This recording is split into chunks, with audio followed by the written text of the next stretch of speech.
Ako ay iyong hukuman, pabulaanan ng sakdal ng may masamang paratang. Diyos ko, tanging ikaw lamang ang lakas ko at tanggulan. Sa ngalan ng Ama at ng Anak at ng Espiritu Santo. Amen. Ang pagpapala ng ating Panginoong Hesukristo, ang pag-ibig ng Diyos Ama, at ang pakikipagkaisa ng Espiritu Santo naway sumainyo. At sumayo rin. Mga kapatid, aminin natin ang ating mga kasalanan upang tayo maging marapat gumanap sa banal na pagdiriwang.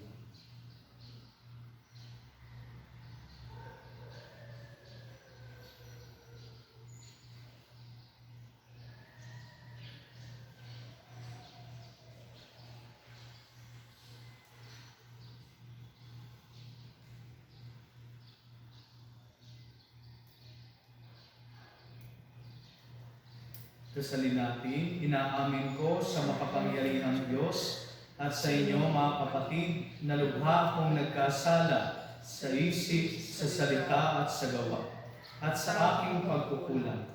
Kaya isinasamo ko sa mahal na Birheng Maria, sa lahat ng mga anghel at mga banal, at sa inyo mga kapatid na ako'y panalangin sa Panginoong ating Diyos.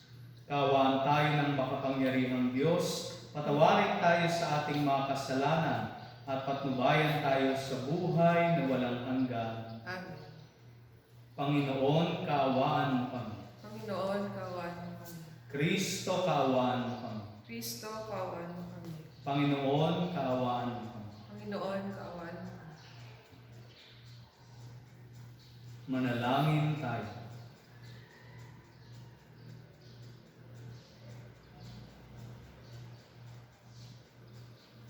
Ama naming makapangyarihan, alang-alang sa dakilang pag-ibig ng iyong anak na siyang nagbunsod upang mahalin niya ang lahat, anupat kusa niyang inako ang mamatay para sa sanlibutan. Kami naway masigasig na tumahak sa kanyang dinaan, sa iyong pag-akay at sa kanyang pamamagitan. Kasama ng Espiritu Santo, magpasawalang hanggan. Amen.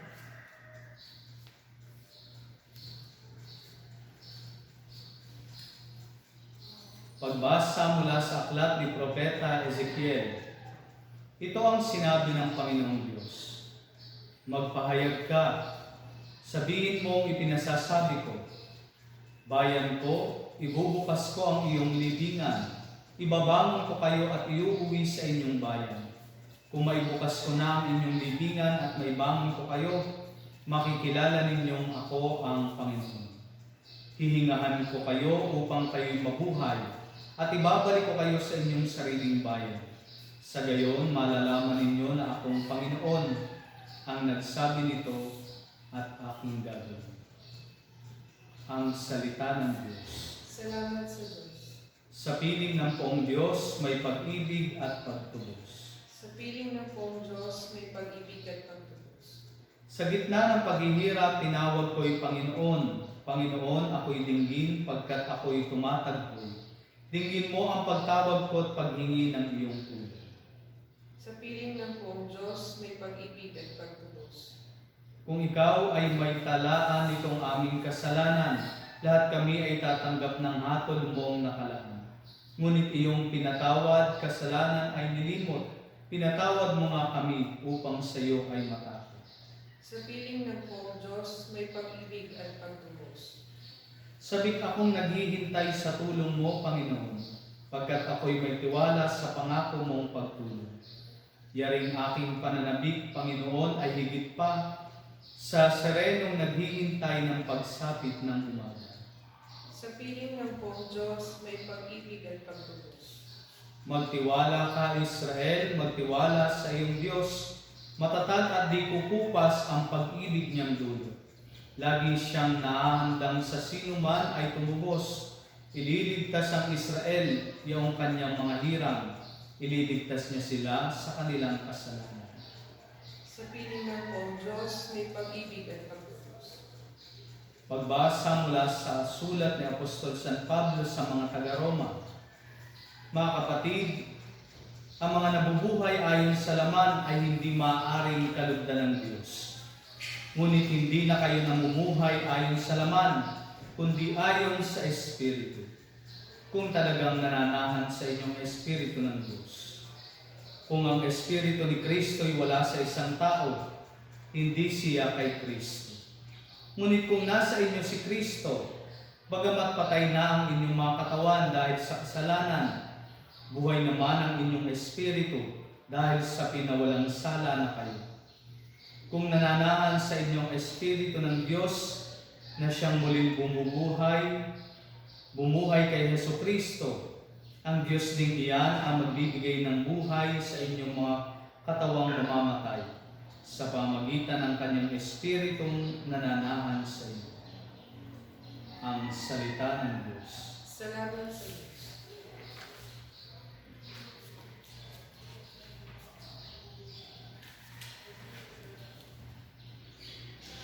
Pagkabuhay, ako't buhay, nabubuhay na sino mang ako'y pinananaligan, ay di mapapanigan ng kamatayan kailanman. Sumainyo ang Panginoon, At sumayon. ang mabuting balita ng Panginoon ayon kay San Juan. Papuri sa iyo, Panginoon. Noong panahong iyon, nagpasabi kay Jesus ang mga kapatid na babae ni Lazaro, Panginoon, ang kaibigan mong minamahal ay may sakit. Ngunit nang marinig ito ni Jesus ay sinabi niya, hindi magwawakas sa kamatayan ang sakit na ito. Nangyari ito upang maparangalan ang Diyos at sa pamagitan nito'y maparangalan ang anak ng Diyos. Mahal ni Jesus ang magkakapatid na Marta, Maria at Lazaro.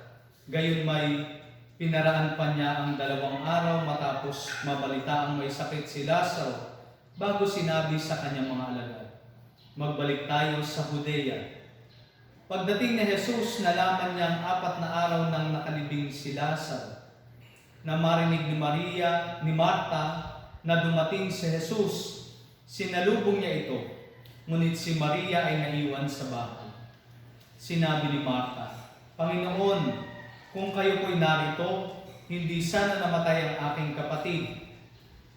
Ngunit nalalaman kong kahit ngayon ibibigay sa inyo ng Diyos ang anumang hingin ninyo sa Kanya. Muling mabubuhay ang iyong kapatid, wika ni Jesus. Sumagot si Marta, nalalaman ko pong siya ay mabubuhay ulit sa huling araw, sa muling pagkabuhay. Sinabi naman ni Jesus, ako ang muling pagkabuhay at ang buhay. Ang nananalig sa akin kahit mamatay ay muling mabubuhay, at ang sino mang nabubuhay at nananalig sa akin ay hindi mamamatay kailanman. Pinaniniwalaan mo ba ito? Opo, Panginoon, sagot niya. Nananalig ako sa inyo. Kayo po ang anak ng Diyos, ang Mesiyas na inaasahang paparito sa sanlibutan. Si Jesus ay napahimutok. Saan ninyo siya inilibing? Tanong niya. Sumagot sila, Panginoon, halik kayo at tingnan ninyo. Tumangis si Jesus. Kaya't sinabi ng mga Hudyo, talagang mahal na mahal niya si Lazaro. Ngunit sinabi ng ilan, nakapagpadilat ng bulag ang taong ito, bakit hindi niya nahadlangan ang pagkamatay ni Lazaro? Muling napahimutok si Jesus pagdating sa libingan. Ito yumib na natatakpan ng isang bato. Alisin ninyo ang bato, sabi ni Jesus. Sumagot si Marta, Panginoon, nangangamoy na po siya ngayon. 4 na araw na siyang patay. Sinabi ni Jesus, hindi ba sinabi ko sa iyo na kung mananalig ka sa akin ay makikita mo kung gaano kadakila ang Diyos? At inalis sila ang bato. Tumingala si Jesus at ang wika, Ama, nagpapasalamat ako sa iyo sapagkat dininig mo ako. Alam kong lagi mong akong dinirinig, ngunit sinabi ko ito dahil sa mga taong nasa paligid ko, upang maniwala silang ikaw ang nagsugo sa akin. Pagkasabi nito, sumigaw siya, Lazaro, lumabas ka. Lumabas nga si Lazaro. Napupuluputan ng kayong panlibing ang kanyang mga kamay at paa, at nababalot ng panyo ang kanyang mukha. Sinabi ni Jesus sa kanila, kalaganin niyo siya at nang makalaya. Marami sa mga Hudyong dumalaw kay Maria ang nakakita sa ginawa ni Jesus at nanalig sa Kanya. Ang mabuting balita ng Panginoon. Pinupuri ka namin, Panginoon sa Kristo. Magandang umaga po sa ating lahat. Ngayon ay pinagdiriwang natin ang ika-5 linggo ng Kwaresma, ang huling linggo bago tayo tumuloy at makarating sa ating inaasam ang pagdiriwang ng mga mahal na araw. At patuloy pa rin ang ating pakikibaka sa banta ng COVID-19. Kaya naman inuulit ko ang habilin at panawagan ng ating kura paroko. Stay at home at syempre, pray at home. Mga kapatid, ang ating mga pagbasa ay tumutukoy sa buhay at kamatayan. At siguro po, kung meron mang isang topic tayong pinakaiiwasan at kinaiilangan, ito'y walang iba kung hindi ang kamatayan. Kapag ito na ang pinag-uusapan, para bang ayaw na nating ituloy pa ang ating kwentuhan. Ngunit hindi lamang kamatayan ng katawan ang tinutukoy sa ating mga pagbasa. Higit sa kamatayang pisikal ang itinuturo sa atin ng mga pagbasa sa libong ito. 3 pakahulugan ng kamatayan at buhay ang maaari nating pagnilayan. Una, itinuturo sa atin na ang paglayo sa Diyos ay kamatayan at ang paglapit sa Kanya ay buhay.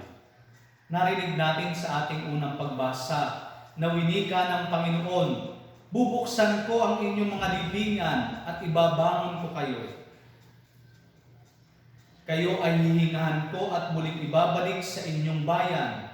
Kaya nga itinuturo sa atin na ang kamatayan ay hindi lamang ang kawalan ng buhay, kundi ang mismong paglayo natin sa Diyos. Sa ating pagkakasala at paglayo sa Kanya ay para na rin tayong namamatay. At ang tanging paraan upang tayo magkaroon muli ng buhay ay sa pamagitan ng ating muling paglapit sa Kanya. Kung kaya't malinaw na tinukoy dito na kapag hiningahan na tayo ng Panginoon at nagkaroon na muli ng buhay, ibabalik niya tayo sa ating bayan, sa bayang malapit sa puso ng ating Panginoong Diyos. Kaya naman ang panawagan sa huling linggong ito ng ating Kwaresma ay ang patuloy pa rin nating paghingi ng tawad at paglapit sa ating Panginoong Diyos. Sa panahon ito ng ating quarantine, marami ring relasyon na tila ba patay na ang unti-unting nanauli at nagkaroon ng buhay dahil sa paglapit sa isa't isa. Ang mga magulang na kulang ang oras sa kanilang mga anak, ang mga magkakapatid at magkakamag-anak na hindi magkasundo at laging nag-aaway, ang mga mag-asawa na halos hindi na nag-uusap at nagpapansinan. Katulad nga rin sa pagninilay ng ating butihing Papa Francisco tungkol sa pandemyang ito. Tinukoy niya sa kanyang pagbabahagi ang paglapit ng mga alagad na takot kay Jesus dahil sila ay maaaring mamatay at malunod. Lumapit sila kay Jesus na natutulog sa may dulo ng bangka. Gayon din ang paanyaya sa atin. Lumapit rin tayo kay Jesus dahil siguradong kay Jesus magkakaroon tayo ng buhay. Ikalawang bagay na itinuturo sa atin ng linggong ito, ang pagpapahalaga sa laman ay nangangahulugan ng kamatayan at ang pagpapahalaga naman sa Espiritu ay nagbibigay sa atin ng buhay. Narinig natin sa ating ikalawang pagbasa ang pahayag ni San Pablo sa kanyang sulat sa mga taga-Roma. Sinabi niya roon, ang mga nabubuhay ayon sa laman ay hindi maaaring kalugdan ng Diyos, ngunit hindi na kayo namumuhay ayon sa laman, kundi ayon na sa Espiritu. At ang Diyos na bumuhay sa ating Panginoong Hesus ang magbibigay buhay din sa ating mga katawang mamamatay sa pamagitan ng kanyang Espiritong nananahan sa atin. At ang tanong na isinisiwalat sa atin, Alin ba ang ating mas binibigyan ng halaga? Ano ba ang pinagtutuunan natin ng pansin sa ating buhay? Tinuturuan tayo ni San Pablo na bigyang prioridad ang Espiritu na nagdadala sa atin sa buhay at hindi ang pita ng laman na nagdadala sa atin sa kasalanan at kamatayan. Tinukoy din itong malinaw ni Papa Francisco sa kanyang pagbabahagi sa Urbi et Orbi, na tayong lahat ay nagulantang dahil sa paglaganap ng sakit na ito. Hindi natin inaasahan na sa isang iglap mawawala ang mga bagay na tila ba ay naging napakahalaga na sa atin. Ibilang na natin dyan ang ating trabaho, ang ating negosyo, at kung ano-ano pang ating pinagkakaabalahan. Sa isang iglap, tila ba nawalan ito ng halaga? Sabi nga ni Papa Francisco, "It is not the time of your judgment, Lord, but of our judgment, a time to choose what matters and what passes away, a time to separate what is necessary from what is not." Sa harap ng imbing kamatayan at banta sa ating buhay, isang mahalagang bagay ang ating napagtanto, na tayong lahat ay magkakapatid at dapat tayong magtulungan. Dahil kung paiiralin natin ang ating tawag ng laman at tayo ay magiging makasarili, hindi lang tayo lumalapit sa kamatayan, kundi inilalapit rin natin ang kamatayan sa ating kapwa. Ang ikatlong katotohanan na itinuturo sa atin, ang kawalan ng pag-asa, ang kakulangan ng pag-asa at pagtitiwala sa Diyos ay kamatayan. Ngunit ang lubos na pagtitiwala sa Kanya ay humahantong sa buhay. Sa istorya ng ating mabuting balita, marahil ay maiisip natin tila ba binaliwala ni Jesus ang pagsusumamo ng magkapatid na Marta at Maria para sa kanilang kapatid na si Lazaro. Dahil sa halip na lumakad kaagad nang malaman ni Jesus ang sakit ni Lazaro, naghintay pa siya ng 2 araw bago lumakad pabalik sa Judea. Ngunit malinaw ang pangyayaring ito para kay Jesus. Kaya nga noon din mismo ay kanyang winika, hindi magwawakas sa kamatayan ng sakit na ito. Nangyari ito upang maparangalan ang Diyos.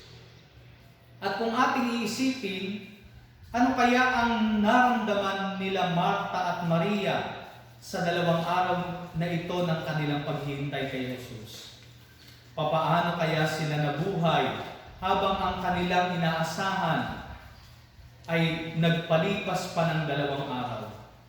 Sa kanilang karanasang ito, paano sila sumampalataya kay Jesus? Makikita natin ang 2 uri ng pagsampalatayang ito na nakita natin sa ikinilos ng magkapatid. Una, ang half faith na ipinakita ni Marta. Sumasalamin ito sa kanyang pagtitiwala kay Jesus, ngunit hindi lubos, dahil mayroon siyang inaasahan na naaayon sa kanyang sariling kagustuhan. Narinig natin kung paanong sinalubong ni Marta si Jesus, at dito ay sinabi niya, "Panginoon, kung kayo po'y narito, hindi sana namatay ang aking kapatid." May paniniwala kay Jesus, ngunit tila ba may halong paghihimutok dahil hindi natupad ang kanyang gusto. Kaya nga makikita natin sa Ebanghelyo, noong tinanong ni Jesus si Marta kung naniniwala ba siyang mabubuhay muli si Lazaro, at sumagot siya ng oo. Ngunit nang iniutos na ni Jesus na buksan ang libingan, ay agad niyang winika, "Panginoon, nangangamoy na po ang aking kapatid dahil 4 na araw na siyang patay." Kaya naman sumagot si Jesus, "Hindi ba sinabi ko sa inyo na kung mananalig ka sa akin ay makikita mo kung gaano kadakila ang Diyos?" At binuhay nga niya si Lazaro. Kaiba ito sa ipinakitang pananalig ni Maria na full faith, na sumasalamin naman sa kanyang lubos na pagtitiwala sa kalooban at kagustuhan ng Diyos.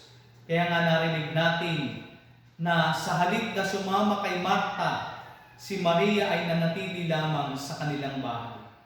Hindi dahil sa ayaw niyang puntahan o makita si Jesus, kundi dahil buo ang kanyang paniniwala na kahit na namatay na ang kanyang kapatid, mayroong magagawa si Jesus. Na sa kabila ng kapighatian na kanyang nararanasan, alam niyang may higit na mabuting plano ang Diyos. At hindi binigo si Maria ng pagtitiwala niyang ito kay Jesus. At ito rin po ang napakagandang panawagan ni Papa Francisco sa kanyang pahayag noong magbasbas siya sa Roma. Ipinaliwanag niya na sa panahon ngayon, tayong lahat ay katulad ng mga alagad sa bangka na natatakot, lumubog at malunod. At ginising natin ang ating Panginoon. Panginoon, di yata't wala kayong pakialam kung kami ay mamatay, ang sabi nila. Subalit ipinakita sa kanila ni Jesus na hindi totoong wala siyang pakialam. Sa halip, kulang ang kanilang pagtitiwala sa Kanya.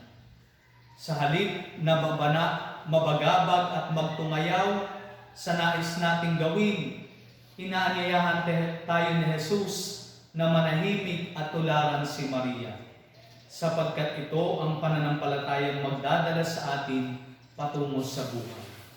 At ito rin mismo ang panawagan sa atin, lalo na dito sa ating bayan ng Paite. Batid natin kung gaano natin minamahal, pinaglalaanan ng panahon, dedikasyon at yaman ang pagdiriwang ng ating Semana Santa. Sadyang napakahalaga ng pagdiriwang na ito para sa mga Paitenyo. Subalit inaanyayahan tayo ni Maria mula sa ating Ebanghelyo na manatiling buo ang pagtitiwala sa Diyos at sa Kanyang kalooban. Dahil ang pananalig ay hindi lamang tungkol sa mga ginagawa natin sa panlabas, kundi higit sa lahat sa ating disposisyon sa panloob nating nararamdaman. Sabi nga po, hindi eksanahan ang pananampalataya. Sa panahon ngayon, inaanyayahan tayo na tularan si Maria, imbes na si Marta. Magkaroon tayo ng full faith at hindi half faith. Hindi ibig sabihin nito na wala na tayong gagawin, kundi bago tayo gumawa, pagtiwalaan nating lubos ang plano ng Diyos at hindi ng ating sarili. Sa ating pagsunod sa panawagan ng simbahan, ating isinasabuhay ang pananampalatayang magdadala sa atin tungo sa buhay na walang hanggan, at hindi ang pananampalatayang kulang at patay. Pagpalaan po tayo.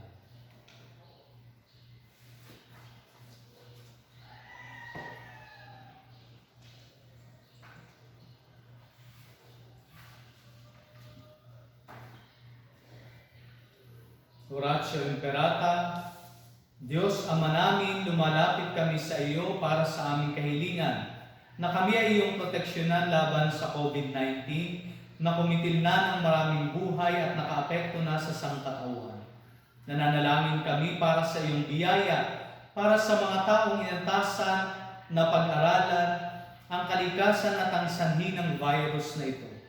Gayon din upang mapahinto ang patuloy nitong paglaganap. Gabayan mo po ang mga inatasang mga laga sa kalusugan na kanila nawang magampanan ang kanilang tungkulin ng buong husay at may malasakit. Gabayan mo po ang mga kawani ng pamahalaan at ang mga nasa pribadong institusyon sa kanilang paghanap ng lunas upang masugpo ang epidemyang ito. Ipinapanalangin namin ang lahat ng mga naapektuhan, nawa ilugin mo po ang kanilang karamdaman. Ipagkaloob mo po nawa sa amin ang iyong biyaya upang kami ay patuloy na makagawa ng kabutihan para sa lahat at makatulong sa lahat ng mga nangangailangan. Ipinapanalangin po namin ito sa pamagitan ng aming Panginoong Hesukristong iyong anak na nabubuhay at naghahari kasama ng Espiritu Santo, magpasawalang hanggan. Amen. Maria, aming ina at tulong ng mga Kristiyano, Panalangin mo kami. San Rafael, Arkanghel, Panalangin mo kami. San Roque, Panalangin mo kami. San Lorenzo Ruiz, Panalangin mo kami. San Pedro Calungsod. Panalangin mo kami.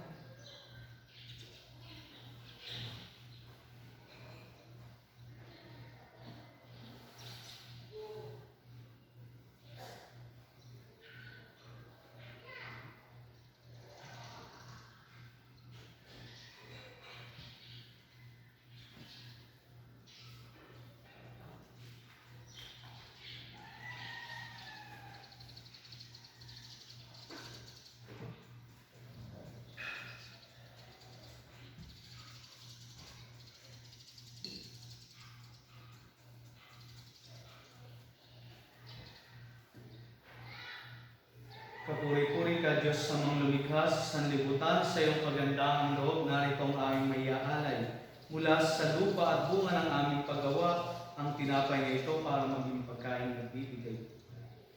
Puri-puri ang poong may kapal ngayon at kailanman.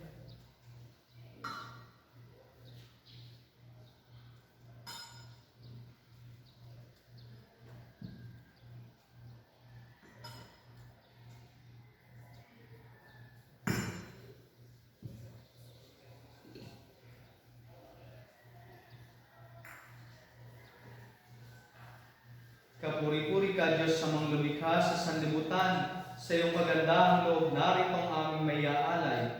Mula sa katas ng ubas at bunga ng aming paggawa, ang alak na ito para maging inuming nagbibigay ng iyong Espiritu. Puri-puri ang poong may kapal ngayon at kailanman.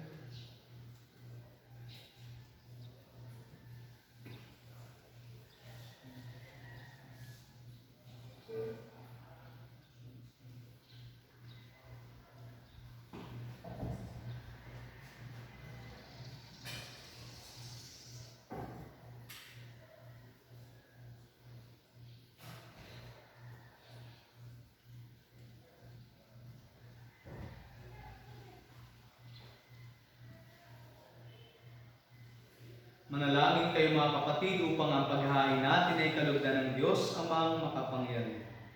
Tanggapin nawa nito paghahain. Ang paghahain sa mga kamay sa Sabayan kapatid at karangalan sa aking katangalan ng buong sabayan niya. Ama naming lumikha, kami dumadalangin ang mga pinagsaloob mo ay iyong gawing dalisay, pakundangan sa ipinagdiriwang na paghahain ito sa pamagitan ni Jesucristo, kasama ng Espiritu Santo, magpasawalang hanggan. Amen. Sumainyo ang Panginoon, At sumayon. itaas sa Diyos ang inyong puso at diwa. Itinasa namin sa Panginoon. Pasalamatan natin ang Panginoong ating Diyos. Marapat na siya ay pasalamat. Ama naming makapangyarihan, tunay ng marapat na ikaw ay aming pasalamatan sa pamagitan ng Jesucristo na aming Panginoon. Siya ay di naiiba sa amin, kaya't siya ay nagdalamhati rin sa pagpanaw ni Lazaro ang kaibigang gilid. Siya ay di naiiba sa iyo, kaya taglay ang kapangyarihan mo, kanyang binuhay ang kaibigang yumao. Sa kanyang pakikiramay sa sangkatauhan, kami kanyang pinakikisamahan upang may pagdiwang ang mga pahiwatig ng iyong pagmamahal na sa amin bumubuhay. Kaya kaisa ng mga anghel na nagsisiawit ng papuri sa iyo nang walang humpay sa kalangitan, kami nagbubunyi sa iyong kadakilaan. Santo, Santo, Santo Panginoon Diyos sa mga napupuno ang langit at lupa ng kadakilaan. Hosana sa kaitaasan. Pinagpalang na paririto sa ngalan ng Panginoon. Hosana sa kaitaasan. Ama naming banal, dapat kang purihin ang tanang pinapal, sapagkat sa pamagitan ng iyong anak na aming Panginoong Jesucristo at sa kapangyarihan ng banal na Espiritu, ang lahat ay binibigyan mo ng buhay at kabanalan. Walang sawa mong tinitipon ang iyong sambayanan, upang mula sa pagsikat hanggang sa paglubog ng araw, may handog ang malinis na alay para sambahin ang iyong alay. Ama, isinasamo namin pakabanalin mo sa kapangyarihan ng banal na Espiritu ang mga kaloob na ito na aming inilalaan sa iyo. Ito nawa ay maging katawan at dugo ng iyong anak at aming Panginoong Jesucristo na nag-utos ipagdiwang at misteryong ito. Noong gabing ipinagkanulo siya, hinawakan niya ang tinapay. Pinasalamatan kaniya, pinaghati-hati niya iyon. Iniabot sa kanyang mga alagad at sinabi, "Tanggapin ninyong lahat ito at kanin. Ito ang aking katawan na ihahandog para sa inyo."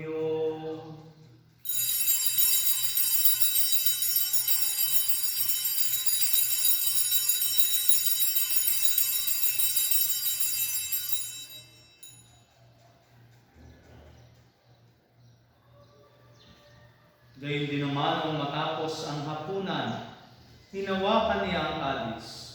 Muli kanyang pinasalamatan. Iniabot niya ang kalis sa kanyang mga alagad at sinabi, "Tanggapin ninyong lahat ito at inumin. Ito ang kalis ng aking dugo, ng bago at walang hanggang tipan. Ang aking dugo na ibubuhos para sa inyo at para sa lahat, sa ikapagpapatawad ng mga kasalanan. Gawin ninyo ito sa pag-alaala sa akin."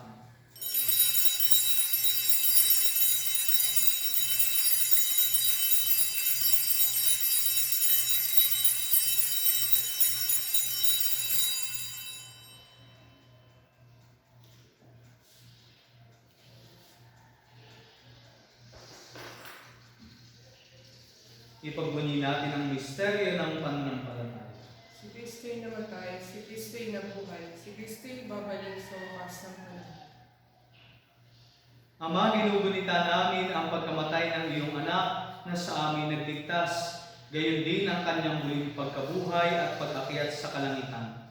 Samantalang ang kanyang pagbabalik ay pinananabikan, kaya bilang pasasalamat, ngayon aming iniaalay sa iyo ang buhay at banal na paghahain ito. Tunghayan mo ang handog na ito ng iyong simbahan. Masdan mo ang iyong anak na nag-alay ng kanyang buhay upang kami ay pakipagkasundo sa iyo.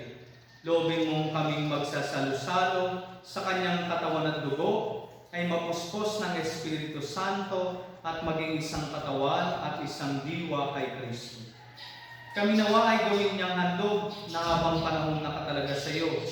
Tulungan nawa niya kaming magkamit ng iyong pamana, kaysa ng ina ng Diyos ang mahal na Birhen Maria, kaysa ni San Jose ang kanyang kalinis-linisang esposo, kaysa ng mga apostol, ni San Santiago na ating patron ng mga martir, at kaysa ng lahat ng mga banal na aming inaasahang laging nakikiusap para sa aming kapakanan.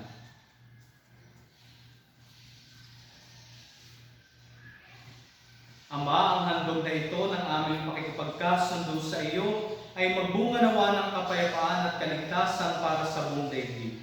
Patatagin mo sa pananampalataya at pag-ibig ang iyong simbahang naglalakbay sa lupa, kasama ng iyong lingkod na si Papa Francisco, ng aming Obispo Buenaventura, ng tanang mga obispo at buong kaparian, at ng iyong piniling sambayanan.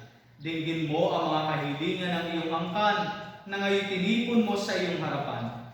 Ama, maawain, kupkupin mo at pag-isahin ang lahat ng iyong mga anak sa bawat panig at sulok ng daigdig. Kaawaan mo at patuloyin sa iyong kaharian ang mga kapatid naming yumao at ang lahat ng lumisa na sa mundong ito na nagtataglay ng pag-ibig sa iyo. Kami ay umaasang makararating sa iyong piling at sama-sama magtatamasa ng iyong kaningningang walang mali, sapagkat aming masisilayan ang iyong kagandahan sa pamagitan ng aming Panginoong Jesucristo na siyang pinagdaraanan ng bawat kaloob mo sa aming kabutihan.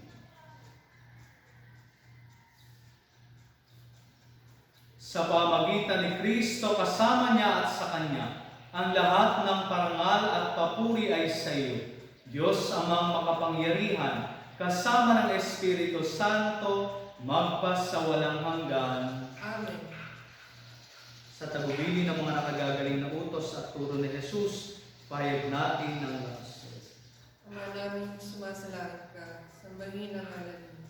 Papa sa amin ang kaharian mo. Sundin ang loob mo dito sa lupa para sa langit. Bigyan mo kami ngayon ng aming kakanin sa araw-araw. Patawarin mo kami sa aming mga sala, para ng pagpapatawad namin sa nagkakasala sa amin. At huwag mo kami ipaindulot sa tukso, at yadyan kami sa lahat ng masama. Hinihiling namin kami yadya sa lahat ng masama, pagkalooban ng kapayapaan araw-araw, iligtas sa kasalanan at ilayo sa lahat ng kapamakan. Samantalang aming pinananabikan ang dakilang araw ng pagpapahayag ng tagapagligtas namin si Jesucristo. Sapagkat sa iyo ang kaharian, ang kapangyarihan at ang kapurihan, magpakailanman. Amen. Panginoong Jesucristo, sinabi mo sa iyong mga apostol, kapayapaan ang iniiwan ko sa inyo. Ang aking kapayapaan ang ibinibigay ko sa inyo. Tunghayan mo ang aming pananampalataya at huwag ang aming mga pagkakasala. Pagkalooban mo kami ng kapayapaan at pagkakaisa ayon sa iyong kalooban. Kasama ng Espiritu Santo, magpasawalang hanggan. Amen. Ang kapayapaan ng Panginoon ay laging sumainyo. At sumayon. Magbigayan kayo ng kapayapaan sa isa't isa.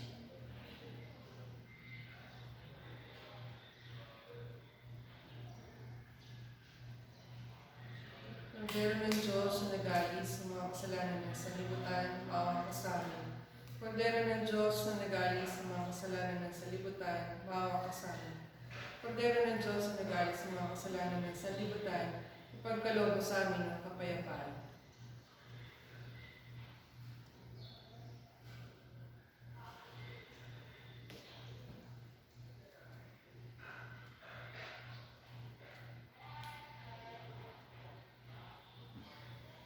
Ito ang kordero ng Diyos. Ito ang nagalis sa mga kasalanan ng sanlibutan. Mapalad ang mga inaaniyahan sa kanyang pili. Panginoon, hindi ako karapat-dapat na magpatuloy sa iyo. Ngunit sa isang salita mo lamang ay gagaling na.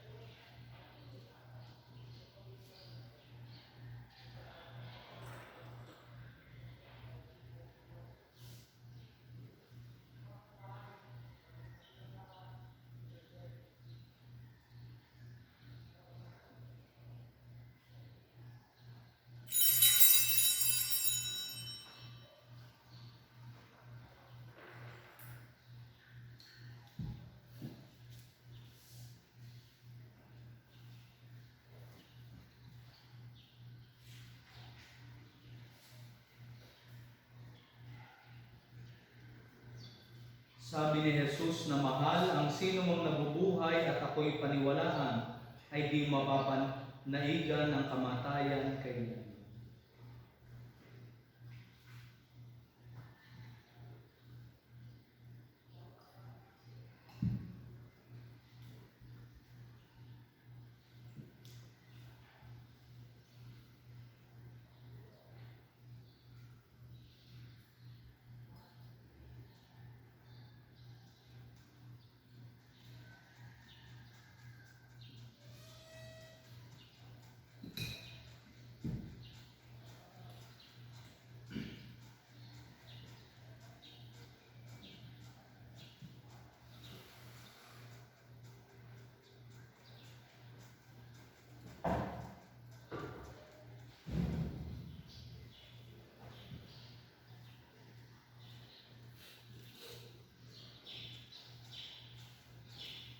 Manalangin tayo.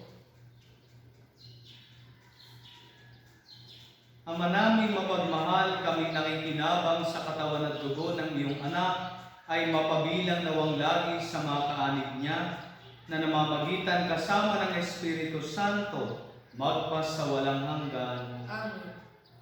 Sumainyo ang Panginoon At sumayon. at naway pagpalain kayo ng ating dakila at makapangyarihang Diyos, ang Ama at Anak at Espiritu Santo. Amen.